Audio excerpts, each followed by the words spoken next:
E aí galera, tudo bem com vocês? Estamos aí para fazer o pré-jogo de Cruzeiro e Botafogo, que se enfrentam nesse domingo, dia 6 de agosto, a partir das 6h30 da noite no Mineirão, pela 18ª rodada do Campeonato Brasileiro. O Botafogo é o líder disparado da competição, 43 pontos conquistados. O Cruzeiro tá ali no meio de tabela, com 23 pontos até o momento. O Botafogo tá iluminado, né, num momento espetacular, é o melhor mandante, também é o melhor visitante do Campeonato Brasileiro, mas vale pontuar que em casa o Botafogo ganhou todas, né? E as 3 partidas que eles não venceram foram justamente jogando fora. Perderam 2, empataram 1. Antes das prováveis escalações, eu lembro que esse vídeo é feito com patrocínio da Betfair e todo final de semana a Betfair te dá R$2 em aposta grátis no sábado e outros R$2 em aposta grátis no domingo, tá? Para todos os clientes novos ou já ativos no site. Caso você não tenha conta ativa na Betfair, entrando pelo link da descrição, você faz ali o seu cadastro e recebe também um bônus de até R$200 em aposta grátis.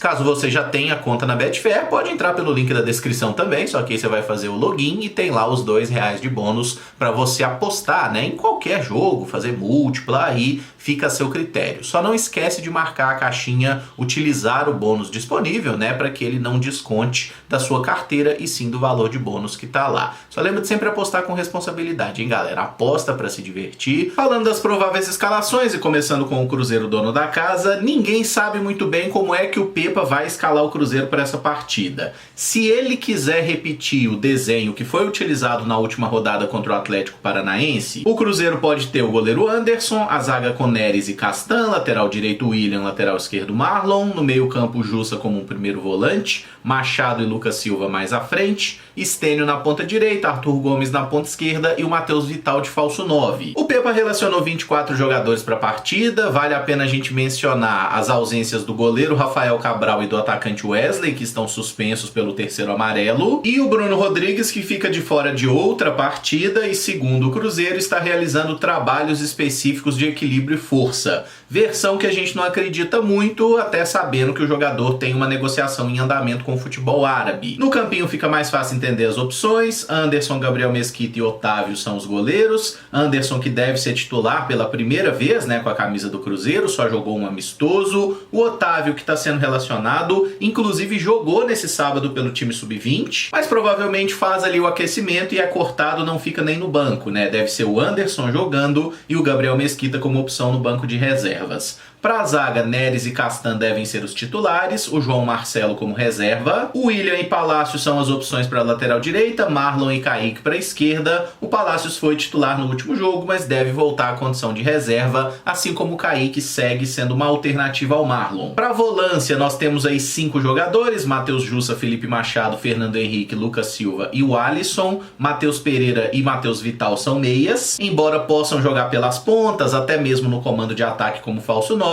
os dois são meias preferencialmente. Nicão, Robert, Stênio, Paulo Vitor e Arthur Gomes são atacantes de beirada, enquanto Gilberto e Papagaio são centroavantes de fato. E aí vamos tentar esmiuçar aí as principais dúvidas aí do Pepa. O goleiro é o Anderson, acho que isso é líquido e certo. A zaga, Neres e Castan, laterais William e Marlon. Não acredito que tenhamos novidades aqui, assim como o Matheus Jussa sendo um primeiro volante, que entra muitas vezes como um terceiro zagueiro. O Lucas Silva, pela grande estreia que fez contra o Atlético Paranaense, também deve seguir no time titular. Felipe Machado é um ponto de dúvida. Arthur Gomes, pelos 2 gols marcados, é titular na ponta esquerda. Matheus Vital e Stênio são outros pontos de dúvida. Emerson, você tá maluco? Por que você botou o Stênio aí? Porque, na minha opinião, ele é o jogador que tem mais características similares à do Wesley, que foi o titular na última partida. Um ponta que joga pela direita, que tem velocidade, que volta, que vai fechar no momento sem bola. Eu até acho que faz mais sentido o Stênio jogar pela direita do que pela esquerda, porque a gente sabe que ele não é um bom finalizador, como o próprio Wesley também não é. Então o Stênio jogando aqui pela direita, ele vai buscar mais o cruzamento do que o arremate. Mas é apenas uma alternativa, tá? Porque se a gente quiser considerar o último jogo, inclusive, não é um absurdo se aparecer o Nicão como titular pelo lado do ataque.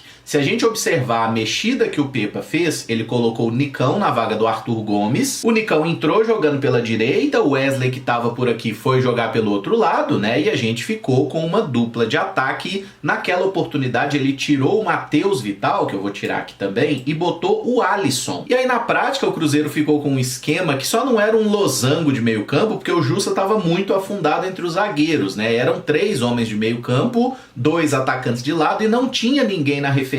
Para começar o jogo, eu realmente não imagino o Pepa fazendo isso, especialmente como um jogador como o Alisson, embora ele possa ser útil no meio campo.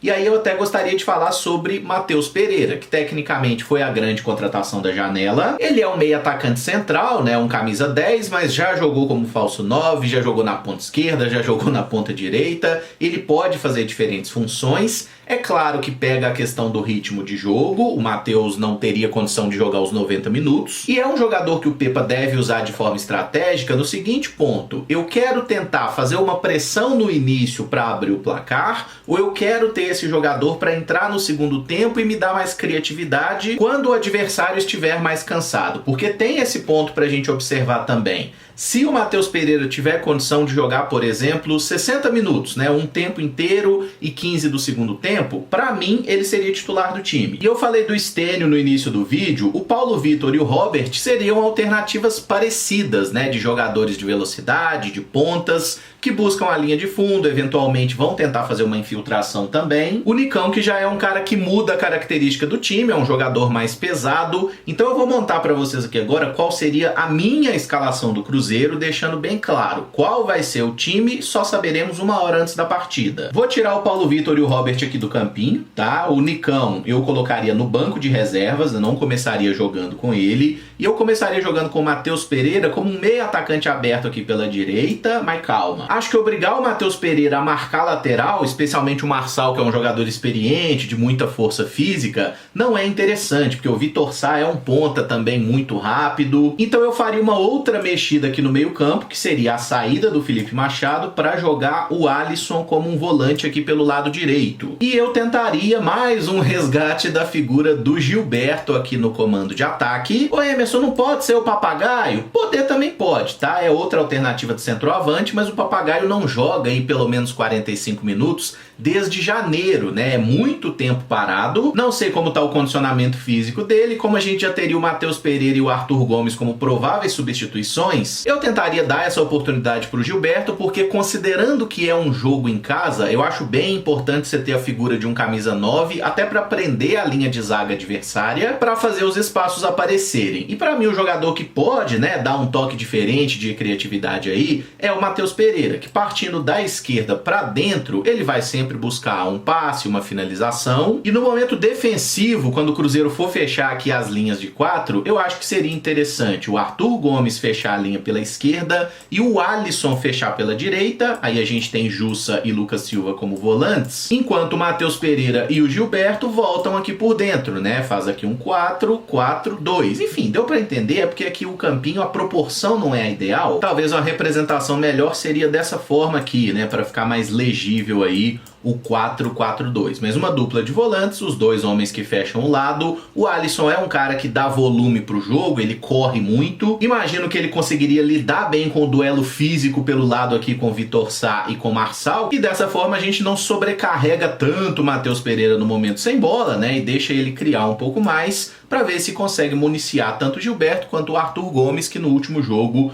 foi muito bem. É garantia que isso aqui daria certo? Não, mas eu acho que seria um encaixe interessante pensando no Botafogo e pensando que Machado e Matheus Vital, que são os jogadores que eu tirei do time basicamente, são caras que não têm produzido tanta coisa assim. É claro que saindo Gilberto, entrando o Papagaio, a dinâmica aqui não mudaria muito, né? É o mesmo estilo de time, mas não dá nem pra gente descartar que o Pepa faça aí uma outra mexida, não comece com um centroavante e comece, por exemplo, com o Matheus Vital jogando mais uma vez aí de titular, né? E aí o Matheus Vital poderia jogar como falso 9 ou poderia até jogar aberto pelo lado também, com o Cruzeiro não tendo aí um atacante, tendo mais meia atacantes. Mas é uma opção que eu não gosto tanto, porque é muito sacrifício para não tirar o Matheus Vital do time, sendo que é um jogador que eu acho que faz muito pouco para ter essa titularidade absoluta. Já o Botafogo do técnico Bruno Lage tá com um esquema tático muito bem definido, que tá funcionando, que é uma beleza, né? né? Até por isso não deve ter nenhuma grande inovação. A provável escalação tem o goleiro Lucas Perry, a zaga com Adrielson e Vitor Cuesta, lateral direito de Plácido, lateral esquerdo Marçal. No meio-campo, Tietê e Marlon Freitas formam a dupla de volantes, o Eduardo é o meio atacante central, Gustavo Sauer joga mais pela direita, Vitor Sá na ponta esquerda e Tiquinho Soares é o centroavante. Pelo noticiário, a única dúvida que se apresenta na escalação do Botafogo é aqui no lado direito do ataque, se o Sauer segue no time ou se entra o Júnior Santos. Gustavo Sauer, que fez uma partidaça contra o Coritiba, marcou 2 gols, deu assistência, ele é um meia, né, com mais características criativas, enquanto o Júnior Santos é mais um atacante, é um cara de muita velocidade, e talvez considerando que é um jogo fora de casa, que o Botafogo imagina que vai ter espaços para contra-atacar, a escalação do Júnior Santos faça sentido, né, você ter 2 flechas pelos lados e fazer essa bola chegar para as principais cabeças pensantes do time, né, o Tiquinho Soares e o Eduardo. O Tiquinho, que é um atacante completo, né, um cara que finaliza bem com as 2 pernas, ótimo no jogo aéreo, é um cara bem experiente, jogou várias temporadas no Porto, disputando Champions League. Em 37 jogos nessa temporada, ele tem 25 gols pelo Botafogo e 7 assistências, tá? 32 participações diretas em gol. E o Eduardo não tem números aí tão exuberantes, mas 10 gols e 4 assistências já nessa temporada, em 29 partidas. É um cara que construiu praticamente toda a carreira no futebol europeu, né? Passou um tempo em Portugal, chegou a jogar no Porto também, jogou na França, mas jogou muito tempo lá no mundo árabe e sempre como um meio atacante de muita presença ofensiva, né? Marcando aí em média uns 15 gols quase toda a temporada. O Vitor Sá também já é um jogador experiente, 29 anos, jogou um tempo no futebol da Áustria, passou pelo Wolfsburg da Alemanha. E o Júnior Santos, que teve bons momentos aí em Fortaleza, Ponte Preta, futebol japonês, muitas vezes jogava até como um centroavante, né? No Botafogo acabou sendo adaptado para fazer o lado de campo e é onde ele consegue produzir melhor. O Gustavo Sauer é outro que deu uns peão pelo mundo, né? Jogou na Armênia, jogou na Bulgária, na Coreia, tava há vários anos em Portugal até chegar ao Botafogo. A dupla de volantes já é mais tradicional aqui do futebol brasileiro, né? O Tietê, que jogou em São Paulo, Palmeiras, Atlético Mineiro, Marlon Freitas jogou no Fluminense, teve boas temporadas no Atlético Goianiense, e a linha defensiva também é bem experimentada, né? O Marçal, lateral esquerdo, já de 34 anos, jogou um tempo no Lyon, jogou no Wolverhampton, inclusive disputando Premier League, deu uma passagem pela Turquia, jogou um bom tempo em Portugal também. O de Plácido é um lateral argentino, 29 anos, construiu uma bela carreira aí com a camisa do Lanús, tá no Botafogo desde a última temporada e vem se firmando no time, né, conseguindo aparecer mais no ataque também. O Adrielson era um zagueiro muito promissor no esporte, chegou a ter uma passagem na base do Palmeiras, estava jogando nos Emirados Árabes quando o Botafogo repatriou na última temporada e é um dos melhores zagueiros do Campeonato Brasileiro, não é absurdo falar isso.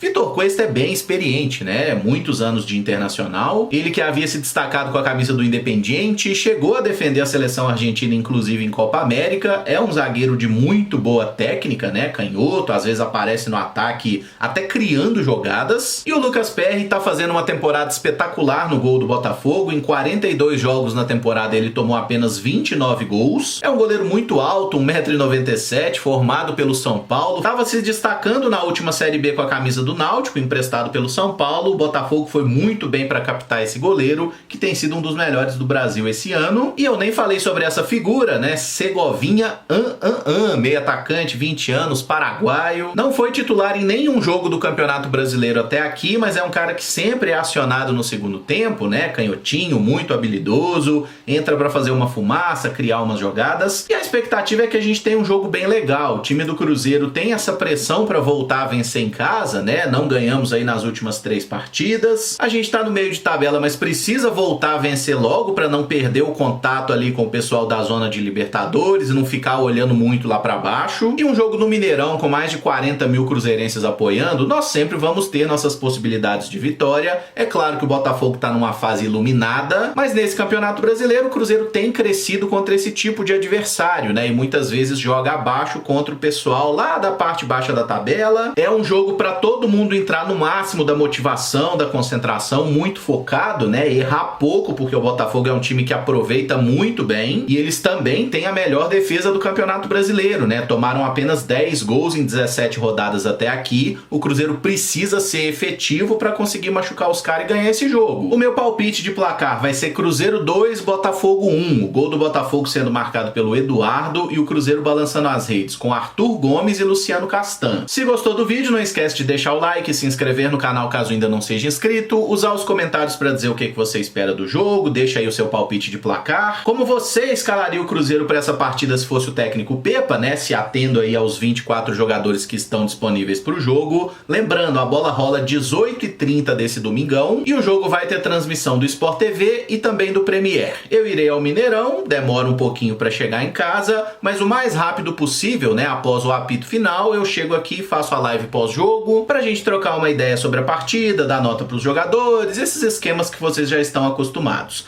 Mais tarde a gente se fala então, muito obrigado por acompanhar, um abraço e até o próximo vídeo. Valeu!